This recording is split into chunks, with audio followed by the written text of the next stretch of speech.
They say the first time he touched a baseball wasn't in a stadium, but on a worn-out diamond at the edge of a quiet park. The sun was low, the air thick with summer heat, and somewhere in the background an old radio hummed faintly. It was his father who handed him a glove, too big for his hand, too heavy for his wrist, and told him, almost as if passing down an unspoken inheritance, "Shortstop's the heart of the infield." Back then he didn't know why it mattered. But then, during a school practice, a sharp ground ball skipped off the dirt and shot toward him. There wasn't time to think. His legs moved before his mind caught up. By the time he straightened, glove closed, and made the throw, the runner was already sliding into the bag. Out. The crowd? Silent. The pitcher? Nodded once. And the boy? He was hooked. He was smaller than the others. No booming bat, no cannon arm. In the lineup of kids, he didn't look like the one who could change a game. But shortstop gave him something none of the flashier spots could, the power to rewrite a play in a fraction of a second. Years later, when teammates talked about their first big moments, they spoke of home runs and clutch hits. He remembered something quieter, the dry scrape of dirt under his cleats, the sting in his palm when the ball smacked his glove, and the sharp pop of leather when the first baseman caught his throw. No roar of the crowd, no scoreboard glory, just the certainty that he'd found the one place on the field where he belonged.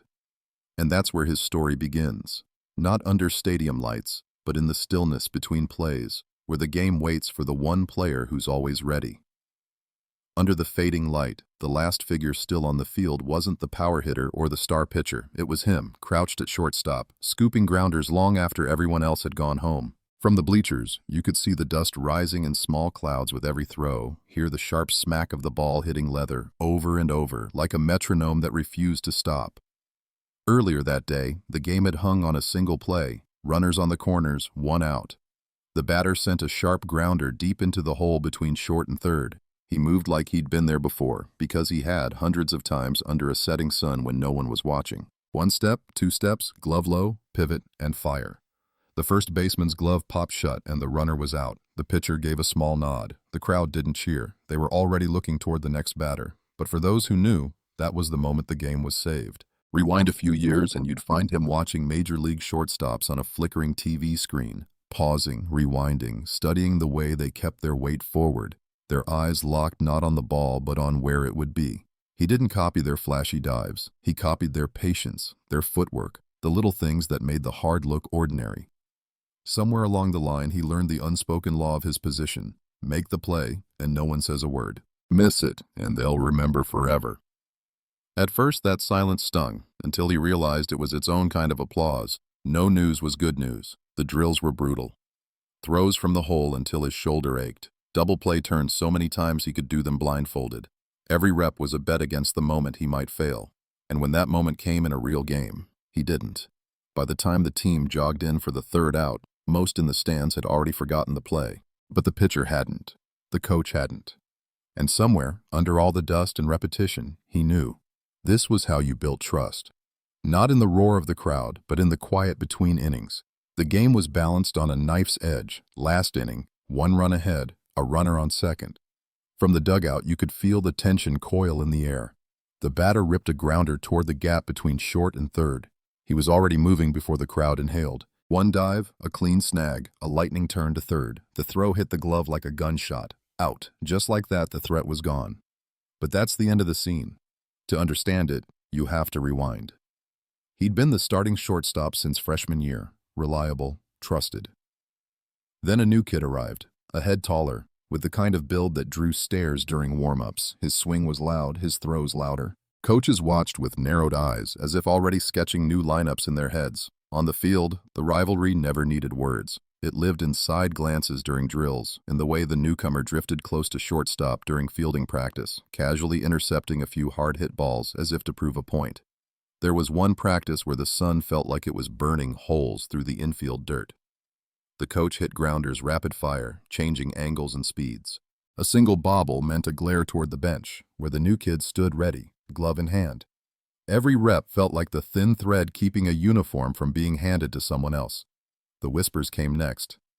Maybe he's slipping. Not shouted, just tossed around in the locker room or muttered by parents in the stands after a missed throw. He learned not to chase those voices. Instead, he chased precision. Every hop, every pivot, every release rehearsed until it was second nature. So when that final inning grounder came screaming his way, he didn't think about the kid on the bench or the scouts or the rumors. He just made the play. The crowd didn't erupt. The noise was all in his chest. The pitcher's quiet nod was enough. And as the team jogged in, no one asked who would be playing shortstop next game. The question had already been answered. The play that made them trust him didn't happen under the roar of a championship crowd. It was a midweek scrimmage, stands half empty, the kind of game most people forget. A blistering line drive tore through the infield toward shortstop. He didn't hesitate. One motion, one clean snag, one whip-crack throw to second, then to first. Double play. The infield exhaled. The coach said nothing, just tapped his shoulder on the way back to the dugout. That was the moment it became clear. He'd caught up to the college game. When he'd first arrived, the speed had hit him like a cold wave. Ground balls came off the bat like they were fired from a cannon. Runners chewed up the base paths in the time it took to blink. A double play wasn't just about skill anymore. It was about survival. Half a step slow, and you were too late. He adapted the way veterans do, quietly. Between classes and late-night film study, he dissected hitters' stances, learned their tells. He started shifting teammates without asking. Just a subtle hand signal here, a step to the left there. Once, in a tight game, he pulled the second baseman in just before the pitch. The ball found that exact spot. Out. Crisis gone before anyone knew it was there. The coach's praise was never flowery. Good read out there? That was enough.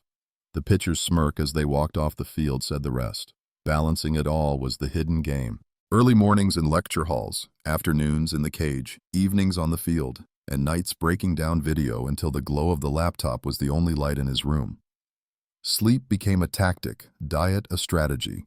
Every minute was accounted for because in college baseball, the difference between staying and slipping away wasn't talent. It was discipline.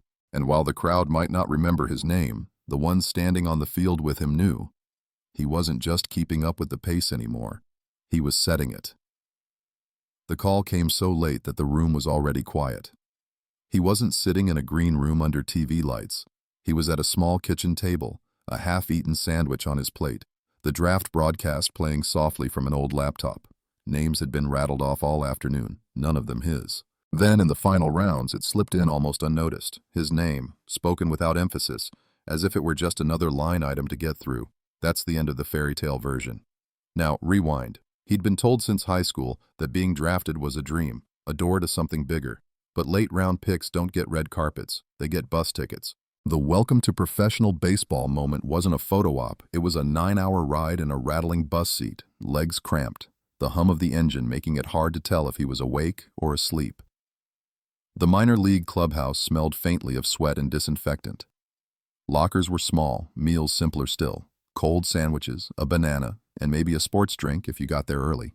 Then came his first professional game. The field wasn't a cathedral of baseball. It was a modest park in a town where the bleachers weren't full even at first pitch. The opponent? Not the familiar faces from college, but men with stronger arms, quicker swings, and the kind of quiet confidence that said they'd been fighting for roster spots for years. The game moved like it had somewhere to be. Ground balls hit harder, decisions compressed into split seconds. The real shock wasn't the speed, it was the pressure. In college, one bad week meant you fought to keep your spot in the lineup. Here, one bad inning could get you replaced, sometimes without a conversation. Behind him, in every practice, stood players just as skilled, just as hungry, waiting for their chance. But there was no speech about proving people wrong, no chip on the shoulder montage, just a quiet, relentless truth. Survival here wasn't about being flashy. It was about showing up every single day and making the play before someone else could take it from you. And as the bus pulled out after that first game, the lights of the stadium fading in the rear view, he stared out the window. Not thinking about the round he'd been drafted in, but about tomorrow's ground balls, and the fact that in this world, tomorrow is all you get. The play that kept the season alive didn't end up in any highlight reel. Ninth inning, tie game, runner on third. A sharp grounder screamed down the third baseline, destined for the outfield. He took 3 steps, slid across the chalk, and fired home in one motion. The catcher's mitt snapped shut a split second before the runner's cleats hit the plate. Out. The dugout roared, not for style, but for survival. Now rewind a few weeks earlier. It had been an away game in a minor league park that smelled faintly of popcorn and wet grass. A line drive had pulled him deep into the hole and the catch was clean until the landing. His ankle rolled hard, the pain immediate and sharp. 1 month on the sideline followed, watching from the bench as others filled his spot. In pro ball, absence is an invitation. Every inning he missed felt like another thread unraveling from his career. When he returned, there was no time for easing in. He had to prove instantly that he was still the infield's metronome. Some of the younger players listened when he talked, how to read a hitter's hips, how to cheat a step without getting burned. Others simply waited, eyes forward, for their turn to take his job. His survival wasn't an accident. It was built on a regimen so strict it could have been military. Daily reflex drills before anyone else arrived, a diet balanced to the gram, ice baths that left his skin numb, therapy bands, endless stretching. He came early, he left late, and every hour between was accounted for. Fans, he knew, loved spectacle. The diving catches, the no-look throws, the kind of plays that trended online for a day before disappearing. But players, they loved something else entirely: certainty. A shortstop who would field that same chopper perfectly 100 times out of 100. A throw they could trust with their ERA, their contract, their season. And so, under the lights, when the ball found him, it wasn't a test.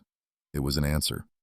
The last out of the season came in the kind of moment that defines a player, not with a bat in his hands, but with the game screaming toward him. 9th inning, tie score, runner on second, 2 outs. The ground ball hugged the grass like it wanted to slip past. He charged, scooped, and fired in one motion. The ball hit the first baseman's glove a breath before the runner's foot touched the bag. The crowd erupted. The scoreboard blinked to extra innings. From the stands, it looked like instinct. From the dugout, it looked like trust. But the truth of that throw, and every one before it, was built long before that night.